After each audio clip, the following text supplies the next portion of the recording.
Welcome everybody to another episode of Beyond the Ink. I'm your host, as always, because I'm the only one that does this. I'm kidding. Matt Valdez, here to entertain you again a little bit. But today I have a wonderful client who shouldn't really be here, I guess you could say, with all the things that have gone on in your life, like broken neck, like a couple things, you know. But I'm glad you are. Hey, me too. Thanks. This is Megan Rahal, and we are working on a cool side piece. So you might see a little grimacing, you might and honestly, what we're gonna do is just kind of talk about life and liberty and the pursuit of happiness. Exactly. The life, liberty, and the pursuit of happiness. So without further ado, tell me, dear, how'd you get here? How's this? How did I get here? Where? Life? Like life. No, I'm kidding. Like Arizona? Like Arizona, yeah. I grew up in Oklahoma. Nice. And then I went to college at Wake Forest in North Carolina. Then I went to graduate school in Nashville at Belmont University. What'd you go to school for? Occupational Therapy. I have my doctorate degree in Occupational Therapy. Very cool. And that's where I met my now husband, who is also an occupational therapist. Nate the Great. Nate the Great. And then we used to come out to Arizona all the time because my parents have had a fun little home out here forever. In Scottsdale? In Scottsdale, yes. Right. Scottsdale. Yeah. And we love it out here. We hate the cold. So we moved back to Oklahoma for a couple years after school and then decided we wanted to be in the heat. So here we are. So here you are in the heat. In the heat. It is still really hot. Working as an occupational therapist. Yes. Now you work with children, yes, correct? I'm a pediatric occupational therapist. Very cool. I work with kids with all kinds of different special needs. Okay. Probably half my caseload is kids with autism. With autism? Where you're Yes. going to startism? Okay, thank you for telling me ism. I just didn't want to No, it's stab you without. I appreciate it. I appreciate the warning. Stab done. Yeah, so probably like half my caseload is kids with autism, but Okay. I see quite a few with Down syndrome, different genetic chromosomal abnormalities, a couple with cerebral palsy, and then quite a few of mine actually have just kind of random brain abnormalities, like different kind of encephalopathy, things called lissencephaly, polymicrogyria, all these different kind of rare and different brain issues. But yeah, it's a lot of fun and it's a lot of hard work. So what made you want to get into occupational therapy?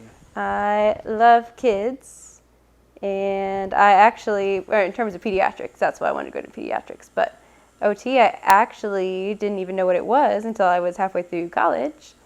But I thought that I actually went into college thinking I wanted to do nothing medical. My dad's an orthopedic surgeon. Mm-hmm. And so I took very basic science class my first semester, and then was like, ugh, this is dumb. So he didn't want you to... No, he didn't really care, but I was like, I don't want to go into anything medical, anything science related. So then I, for some reason, decided, actually, I kind of think I might want to do physical therapy. But then anytime someone would ask what I wanted to do and I'd say physical therapy, for some reason it sounded weird to me and I didn't know why. And so then one of my friends was actually planning on going to OT school, and she was like, you should look into OT, just kind of as a joke of like, oh, I'm doing it, you should do it too. But then when I read about it, I was like, I actually really like this. I should do this. Because it's way more client-centered, way more function-based, as opposed to just the exercise rehabilitation aspect of it, which that is part of what we do too, depending on what setting we're in. But it's a lot more purposeful and meaningful and kind of addresses the whole person that you're with, as opposed to I'm just gonna get your arm stronger. Yeah, you're now helping them with life. Yes, helping them be as independent, functional, successful as they can be given their deficits or any of their situations. Yeah. Very cool, very admirable. Thanks. How long have you been doing that? A little over 4 years. Oh, wow. Yeah. That's a And I've always long worked with day. kids. You've always worked with kids? Mm-hmm. And my husband works actually with older adults in a skilled nursing facility. Mm-hmm.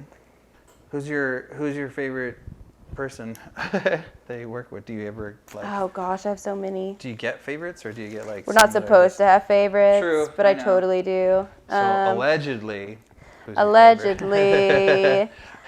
Honestly, I love all my kids. Mm-hmm. The majority of my favorites are ones that have kind of more rare diagnoses or ones that are kind of more physically challenging. Those are more of my favorite kind of things to treat and work with. I like how you said diagnoses. Diagnoses, yes. And like I've seen a couple of these too, that they have random like seizure disorders and the seizures can't be controlled by any kind of medicine really. And so they end up doing a total like hemispherectomy where they take one hemisphere of the brain out completely. I've recently heard about that. Yes. So What are your I've thoughts seen on a couple. that? So you would, depending on when you get it done, Mm-hmm. most kids, it would be done pretty early on. All of them tend to have deficits on the opposite side of whatever hemisphere is removed. Okay. But overall, for some reason, our brains are kind of amazing and they can adapt to it, and a lot of these kids can do things that you would think they would not be able to do given that they don't have the side of their brain that controls that. Yeah. Like the fact that they can talk when they don't have the side of their brain that controls language. That's It's nuts. like the other side of the brain kind of makes up for it, which Well, makes me think we really know nothing about the brain because we know what area primarily controls things, but yet somehow the other side can just figure take it over. out. Yeah. And not saying that it's like perfect and you don't still see that they have like delays and deficits, but it's pretty amazing that it's able to adapt like that. Well, yeah. I mean, the human body itself, It's kind of crazy. I mean, is just absolutely fascinating. I studied anatomy, kinesiology, physiology, all the ologies. All the ologies, And I was just fascinated with like how our body works and how our moves. body works and moves. Mhm. Plus, having things happen to me throughout my life where I probably shouldn't be here at least a few times over. Well, yeah, you know. My body said, "Well, we can fix that. Yeah. We can do this." Because I don't like medicine. I really. Yeah. I don't like any type of drugs. Putting chemicals into your body. Yeah, I mean, other than ice cream, but Well, yeah. even then I try to stay more natural because Briars. No, I'm kidding. Briars. Blue Plug. Bunny. Yeah, Blue Bunny, absolutely. So, but other than than that and occasional Chinese food because MSG, I try not to take drugs and do anything like that. But my body tends to say, well, We can figure it out. we can figure this out and let's go ahead and fix you up here. Quit your bitching. We'll be fine. Right. We'll be fine. We got this. Yeah. So yeah, it is very fascinating when it comes to what we can withstand, but at the same time, like what we can do. Right. Like you said, with the little ones, that. No, say that again. It's a hemisphere. What? Hemispherectomy. Hemispherectomy. That's actually pretty cool. I mean. And a lot of times they will just cut the corpus callosum and kind of almost deactivate that one side of the brain. They won't take the whole thing out, but all the kids that I have seen with it have had the actual whole side removed. The whole side. The whole hemisphere, yeah. Wow. So, that's cool. So you got a whole bunch of doctors in the house. Yep. Now, your parents live in Scottsdale? No, they live in Oklahoma, but they come out here quite a bit. Oh, okay. Once my dad retires, they're planning on coming out here. They'll venture out here, become Yeah. what we call snowbirds. Well, no, they'd be year birds. Yearbirds, that's true, because, I mean, I can handle the heat, that's fine. I can handle the cold, that's fine. Humidity, ugh. Humidity is gross. Yes, it is. Yeah. We'd only lived out here for like 6 months, and we went to a wedding in Austin, Texas in the end of May. Mhm. That was outdoors. Ew. And we got off the plane at like 10 o'clock at night, and we were like, oh my gosh, what is this? I don't know. I feel like I can't walk. I can't move. when I fly out to Texas and visit my clients out there, and as soon as I get, all my stuff situated, and then I find my Lyft or rental car or whatever the case may be, I'll drive, and I'll have my sunglasses on, and then I get out. And they fog up. They just fog right up. I'm like, yes. What the hell, man? Yes. Like, it's that bad. So that sucks. So today we're doing this open book, pages kind of scattered out a little bit. I'll show everybody after. But it's got flowers coming out of it. And yes, it's a really cool piece. I like it. Designing it, I thought it was really cool too. And I'm curious, again, why about the story. Yeah, like why, what's with the book and what's with the flowers? I mean, the flowers don't have as much of a meaning. I just really like little flowers. Yep. And I've always, every tattoo that I've looked at that has little flowers I've liked. But the book, I literally love to read. I've already read 50 books in 2019 at the moment. Yeah. I literally that's like what I would do all day, every day if I could. But obviously I cannot since I have a job and a life. And a husband. Yes, who likes to run. But during that time, I can sit at home and read. No, that's cool. Yeah. So you're a big bookworm? Yes, I tend to read like silly young adult fiction. What's your favorite book series? Oh, jeez. I mean, I love Harry Potter, of course. Harry Potter, of course. Of course. I really like a lot of like the classic books too, though, like Jane Eyre. Even though everyone hates Jane Eyre, I love Jane Eyre.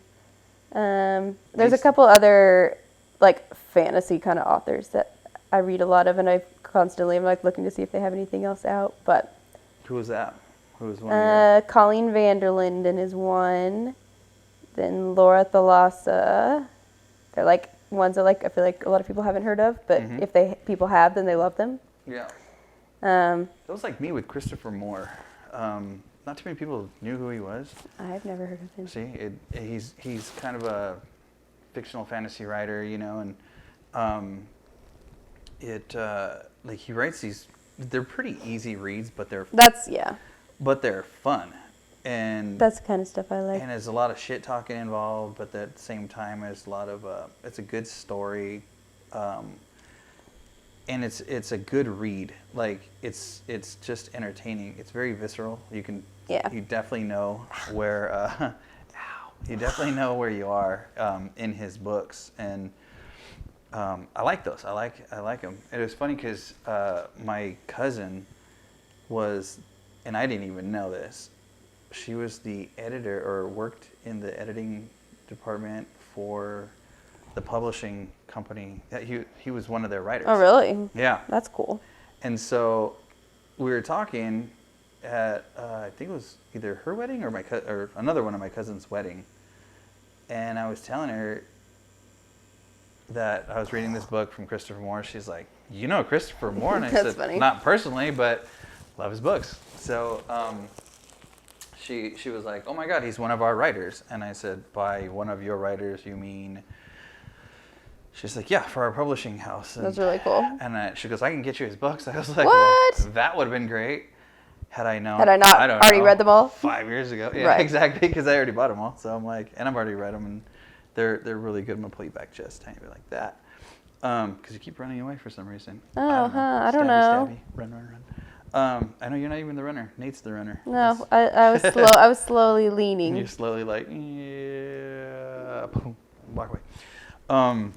That's funny. So, do you read, or have you read like all the Twilight series? Well, yes, of all course. That good stuff. Those came out when I was in high school. No shit, you're young, dude. And actually, the books were I thought they were okay, and then the movies came out and they were terrible. But everyone always gives everyone crap for Twilight. You didn't like the movies? Well, no one liked the movies. Tryhards. What? Yeah, truth be told, I read the entire series. They were just easy. Yeah. That's the kind of stuff I like to read too, because I can read it at night before bed, and I'm like, not feeling like I have to pay 1,000% attention and I can Yeah. fall asleep and be okay. If I could make one, I don't know Edit? if I want to call it edit or Make their skin not sparkly? correct. But not only that, you know what's funny is, my generation vampires were like the Lost Boys. Right. Kiefer Sutherland. I said Yes. that. I said that with a list. Kiefer Sutherland. Kiefer Sutherland. Yes. And they were badass, long hair, bite the heads off people. Right. Well, that's why this And one is different because exactly. they meant But they're not. So check this out. Okay. they're not really that different. I'm very analytical. You know that. Yes. So I went back, and there's a scene, fun fact for everyone who didn't know this, there's a scene in The Lost Boys where they find their lair, they find their hangout, and they're all, who are we going to stick first? And they're like, stick the little one first, first one, whatever, first kill. So they stick Marco, bam! And he starts going ape shit and spewing shit all over the place, Yes. right? All this blood that has been in this guy's body spews everywhere, okay? And then they chase them outside. Kiefer Sutherland grabs onto one of the Corys and burns his hand in the sunlight. That little beam of sunlight. Yes. So then he's Because crying. always the beams of So sunlight. then they zoom in and he's crying.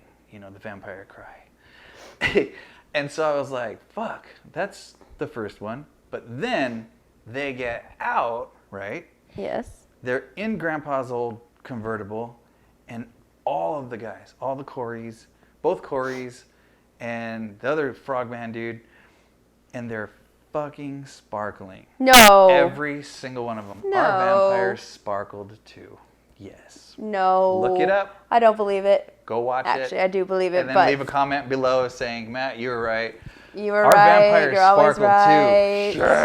Yeah. You're always right. And it sucked because I was like, our vampires, albeit had longer hair and, We're were more pretty. badass. But they were badass. They were, rugged. They rode motorcycles. But they sparkled. Who knew? Tear. Man. So, the one edit, though, as far as the sparkling blood and all that other good stuff, I did not like the fact that she used the word incredulous so much. A lot. Holy crap.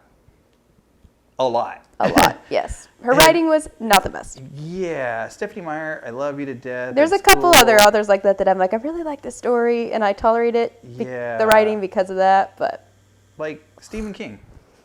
I never have read Stephen King, so Okay. I don't like to be scared. I like it because, I read one of his books, it was Thinner, a long time ago, and I read it, and I felt so sick to my stomach. I shit you not. I felt like I was, and it was great, because that's what a good book should have. It should have that, It should. feeling of, you're going to feel gross after this. So as far as, the vampires and the stories and everything else, the Stephen Kings of the world, and no, I'm a lot of people don't know it. I'm kind of a nerd. Yeah. I Me do. too. Though most people know that about me, so I don't know. Yeah. Well, I didn't think you were that nerdy. Actually, Oh. you hide it. I'm not saying you have to hide it, but you're hiding it pretty I'm well. which is funny because I don't even feel like I'm one of the closet nerds. Like I'm Like you're pretty blatantly. pretty vocal about Yeah. the amount of nerdiness. Not that there's anything wrong. Oh, with I have no being- problem with it. Yeah, because I don't know. I think it's cool. I think it's really cool. You have to be kind of nerdy to want to learn as much as you. Go. Yes. Because you did how much schooling? How many years of school? 4 of college and 3 of grad. Okay. Did you ever do anything on the side, or was it just all? In terms of what? In terms of where? Working? Well, yeah. As far as I working. worked at a teacher store in At a who? Nashville, and I coached gymnastics. Oh, you did. Coach I did. I coached gymnastics when I was in college. Nice. And then after college, I went home for that summer and coached at a little gym, not little actually, a gym that was started to kind of support the like lower income areas in Tulsa. Okay. And the girls were amazing, and actually a couple of them are still like at the gym, and one's going on to do college gymnastics, and it's awesome. That's really cool. So you were in gymnastics? I did gymnastics for 14 years. 14 years. I did. Good Lord. And that's when you Broke my neck. broke your neck? Yes, I did. Broken neck. So yeah, Crunch. I'm not very flexible, and people will try and tell me, oh, you had to be flexible to do gymnastics, but that is not true. I could do a lot of things, but they just didn't always look right. Like a Valdez? Well, I could not do a Valdez. Which is funny because I just learned today that There is a gymnastics move called a Valdez. Actually, it maybe even be a dance move. Ooh, that's cool. Like, yeah, anyway. Do the Valdez. It's definitely not that intense of a move, so I'm not letting that go to his head because it's like not that hard for most people. But for toddlers. Yes, on balance beam, my dismount off beam, I do like a round off and then flip off the end. I did it for 4 years, and I was scared of it every day of my life. And I've missed my feet quite a few times on the end of the beam and landed on my head. But like, whatever, I was just used to it. And then this one time I did it, and I like stood up, and my arms were kind of tingly. Oh no! And then I like sat back down, and my coach usually would like make me immediately get back up and do another one so that I wouldn't be scared of it. And this time she didn't. So I was like, oh, that's interesting. Were you what? So I like snap or you no. Some of my friends try and tell me that they heard a pop, which I know is not true, and I think that they're imagining all of this because nothing popped. Yeah. But they like my coach checked out everything and I could move, but then I went to the locker room to I stood up, went to the locker room to try and take my leotard off to put my shirt on, and I couldn't lift my arm above my shoulder. Oh damn! And so I was like, oh, I thought it was my shoulder that I hurt. Yeah. And then rather than calling ambulance or anything, my other gymnastics coach drove me on a really bumpy ride in his truck to the hospital. Oh, damn. Or to my dad's office, not even the hospital. My dad's office. I was going to say, because your dad... my dad, yes, is an orthopedic surgeon, and he wasn't home, neither was my mom. They were both actually in Arizona. And what does your mom do? Plays tennis. Oh, okay. Shops. She's orthopedic surgeon's wife. Yes. But, so they weren't even in town. But we went to his group, and so we went to one of the doctors in his group, and he had told me, from the x-ray, maybe it looks like there's a little suspicious area. Let's get an MRI. So we went and got an MRI, and then he looked at it and said, okay, well, you got a broken neck. He said he actually came by that night to our house. We'd known them. They actually went to medical school together. There's a bunch of doctors in my dad's group. Uh-huh. And he came by our house and was like, you might have to have surgery on it, but we're not sure yet, blah, blah, blah. So I went to bed thinking whatever. Then around 10:30, 11, my mom called me from the halfway point of when they Oh, so they were they were coming home that day anyway. Oh, okay. And she called and said, don't eat anything after midnight. And I was like, why? She's like, well, you're having surgery in the morning. I was like, what? So it took me a long time before I actually would even say I broke my neck. I don't really know why that. I was like, no, I just tore some ligaments. Were you embarrassed of breaking your neck? I have no idea. I walked around with a neck brace on. I could only be so embarrassed. I was going to say, was it because it sounds, I don't know, I guess it sounds weird. I was 15. Oh, okay. But, so, yeah, I tore the ligaments between my 5th and 6th vertebrae, cervical vertebrae, and then ruptured the disc in between those as well, and then my 5th one slid a little more into my spinal cord over my 6th one, but somehow didn't actually cause any problems. My left side is still weaker, and I still have some residual pain that shoots down my left shoulder and stuff, but for the most part, it's pretty okay. But they had to do surgery. I have a scar from it. You probably can't see it. It's right there. Maybe a little bit. Perhaps. Just a tiny bit. Yeah. And I have a metal plate. And yeah. So you have a metal plate? I do have a metal plate in my neck.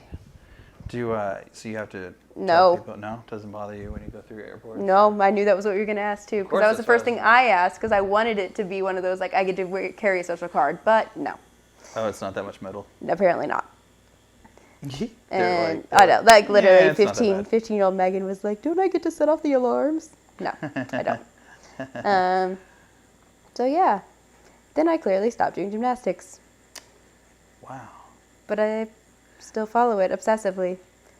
I know, kind of sucks, huh? Ugh. That's the moment of, yeah, Matt, I don't like you right now. Nah, I still like you, kind of. But I still like you in a way. Maybe a little bit. Maybe less of, when I first started, but. Right, yes. Yeah, that happens. Tends to happen until you look at it and go, oh my God, this looks amazing. Or, I really hate you after that. I still hate you even more. Not good. Let's hope that doesn't happen. Yeah. That's not the. I'm putting my trust in you because I can't see it. I know. I love when that happens. We're doing pigeons, right? Like Yeah, gross. One big dove. Have you ever had to tattoo a pigeon? Surprisingly, no. Well, that doesn't surprise me. Who wants a pigeon? I mean, you never know. There are people. I guess. Anybody want a pigeon? Anybody's spirit animal a pigeon? Comment down below. I would love to do that because I want to know why. That's why do you want a pigeon tattoo? I mean, I could understand most birds. Right? They're like Hummingbird, I kinda want a dove. hummingbird or an eagle. Something. Unless there's some symbolic meaning, like someone passed away and the first bird to land on their like tombstone was a pigeon. Careful with talking with this arm. So after the broken neck, Yes. was it hard to how was recovery? It was actually not terrible. I had to wear a neck brace for 8 weeks. Oh wow. And all my friends though used to walk like purposely right behind where I couldn't see, to where I'd have to turn my whole body to like look at them. It was really mean. Bastards. And you were 15, so kids are little shitheads. Yes, anyway, so. and then of course I got the neck brace off the day after school was out, so like all our like end of the year pictures and everything. I had it on. All right. Super fun. You had the neck brace for your pictures? For like end of the year. Oh, beautiful. Yeah. Here, giving an interview through a side piece is awesome. So So I wore my neck. I didn't actually do like physical therapy or anything. No? I mean, no, I but didn't. Your dad's I know. occupational. But I didn't have to. Or occupational orthopedic surgeon. I didn't have to. All right. Yeah. So they were never scared that like you would slip and fall or do something? Well, yeah. I'm like still today not allowed to do a lot of things. I do, but like especially like roller coasters. Yeah, like roller coasters. Go tubing and skiing and all that kind of stuff. Yeah, I know that all too well. Unfortunately, car accidents. Yes. Not fun. And you fell down the stairs. Yeah, so you're married. Yeah, we've been married for almost 4 years. Almost 4 years. Yeah. That's incredible. Yeah. How did you guys you met at college? No, grad school. Or grad school. Okay. He was a year above me. Okay. Yeah. So how was the old courting phase? Was he courting phase? I'm like, was he? I'm old. What do you want me to do? People even courting? Sure. No, they just swipe left. They don't even fucking. No, that didn't exist yet. I don't think. Know. Maybe it did. I don't know. Probably did. Fine. We were pretty boring, but we just started hanging out all the time, and then we went and met my parents actually at an orthopedic conference in Memphis. Mm-hmm. And then, I don't know, we so just he met kind the of hit it parents off. at a... Well, it was more of a, like, they're going to be in Memphis. We live in Nashville. Like, let's just go over there. Yeah. And then, yeah. Oh, so it wasn't a big deal. But holy cheese. Did you holy cheese with? Yes. This is the highest point where we were talking about how, yeah, that's what I gotta figure. I tattooed this one girl. She had the smallest legs and the biggest torso, and I was like, really? Holy shit. Yeah, the human body's, like you said, it's amazing. So weird. But yeah, it is so weird. Like, just, there's people that will get a tattoo like this, not make a sound. Sit there, breathe, whatever. and just nothing, Yeah. you know? And then there's you. I'm kidding. I actually think after I broke my neck that Sensitivity. I'm like over responsive with a lot of my like reflexes and stuff. Yeah. Because I used to have like the highest pain tolerance ever, and then like literally afterwards I would like step on like the babyest rock and like scream. Oh, then it felt like a Lego. Yes. Going straight into your. Okay, hold still 1 minute, right about. It's just one of those pages that are like, oh, there. It's like pulling that last one. Good shot. Yeah, I know. But when you said it wasn't going to hurt you, what if I like punched you because it hurt? Then that would hurt me a little. So I don't bit. think you can guarantee it won't hurt you. I can guarantee, for the most part. Yeah, there'll be some writing on these pages of the book. It's like, I hate you. I hate you. Matt I hate Valdez you. I hate you. 100 times. No, tattoos are, they're very sensitive in certain spots, and especially like you said, after a trauma like that, that's that's pretty crazy. I got into a car accident a long time ago. And don't hold your breath.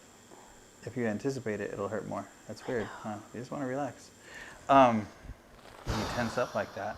I know, but I can't help it. You'll increase the lactic acid buildup in your body, and it'll hurt like a bitch, and then you'll feel like shit for the next couple of days. Great. Yeah. That's what I need. I know. If you straighten this leg and put that leg just back just a little bit. Yeah, there you go. Yeah, tangent. So, no, I got into a bad car accident, and after a lot of different, doctors and all kinds of things, and my hearing and because I had neck problems also. Yeah. We'll get into that later, but the details wise. But in short, it was bad. It was really, really, really bad. It wasn't as bad. Nobody knew how bad it was because I didn't tell anybody how bad it was. I kept it all to myself, Even my friend that was, that was with me in the accident. Didn't know. They didn't know how bad it was. Because back then, I was a kid. I didn't have insurance. I didn't have all this stuff. But the doctors that I did follow up with, they were dicks.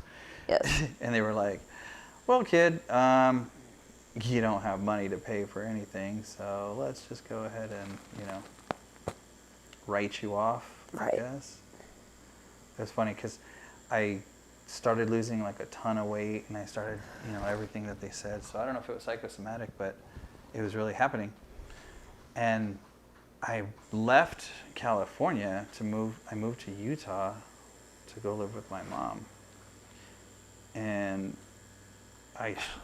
she probably, when I got off the plane, I'm thinking she probably thought I was on drugs. Probably. Or, just some craziness. But, I don't know. It's a long story, so I'll tell that on. Tell it when I'm not like this. This is your second tattoo, right? Yes. The first one we did was your wrist. Can't really see. means- There yeah. it is. It's Arabic, for. made into figural calligraphy, and it means crazy.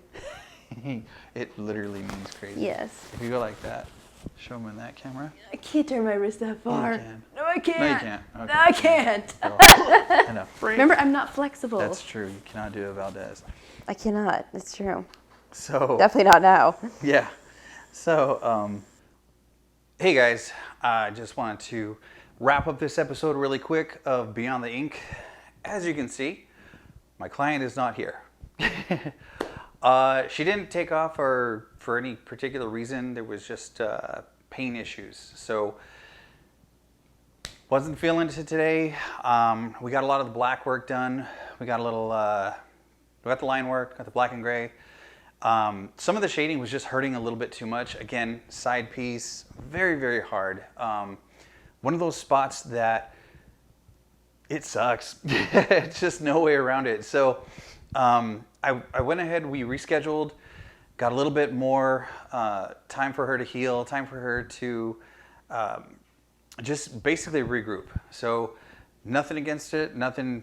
There's no problems as far as feeling bad or anything. Obviously you feel bad when you can't finish something that you started. So, just a little public service announcements for anybody that's getting tattooed or anybody that has, gone to establishments where they get really pissed off or they tell you, hey man, you gotta finish this. You started it, blah, blah, blah, Don't even worry about that. Like, seriously, listen to your body. Your body is gonna tell you, knock it the fuck off. Stop doing this. Because, again, tattooing isn't a necessity. It's a luxury. And there's times where you're physically going through this whole fight or flight where you're sitting in the chair and your body's telling you, what the hell are we doing and why aren't we running away? There's a reason for that. It's that endorphin rush. It's that, just holy crap, it's a weird feeling. And again, for those that don't have tattoos, do your research. Find somebody that in the event you have to cut out or do a second session, just make sure you vibe with that person. Do your consultation, do your research, and find an artist that is going to be patient enough to work with you. I always say, you gotta vibe with your client has to vibe with you. I'm not the artist for everybody. And I've said that before, far be it for me to ever want to turn away business, because that's how I keep the lights on. That's how I keep doing what I get to do. But in this particular instance, hey, I'm okay with that. I'd rather you be comfortable. I'd rather you listen to yourself than have to push. What's going to happen is your body's going to hate you. You're going to be tense. You're going to be moving a lot. It's just not good. So all physiology aside, it just sucks. It's just not a good experience. And your tattoo experience should be something that's really, really good. You should be able to remember what you were doing, what you were wearing, hell, what you were eating, anything if you're, prior to, and it should be a good experience. You should have something other than the art that you're happy to have. So anyhow, that's just my little public service announcement. Don't freak out if you have to cut out. Find an artist that's going to be patient. Do it in some sessions, or if you need to. If you're still here and you've watched this whole thing, comment down below. Give me a like, thumbs up, all that good stuff. Follow us on all of our Instagram and social media. Subscribe, share, tell everybody about this. I'm Matt Valdez. This is Beyond the Ink. Thank you again for watching. I look forward to showing you guys a lot more episodes and a lot more artwork. As always, if you feel you have a great story and you'd like to be on here talking about, again, I tattoo all walks of life, white collar, blue collar, no collar. What's your story? Let us know. Give us a shout out. Comment down below. Again, thank you for watching. Thanks for the support. I love it. Subscribe, share. We'll see you guys next tongue-tied. We'll see you guys on the next episode of Beyond the Ink. Bye.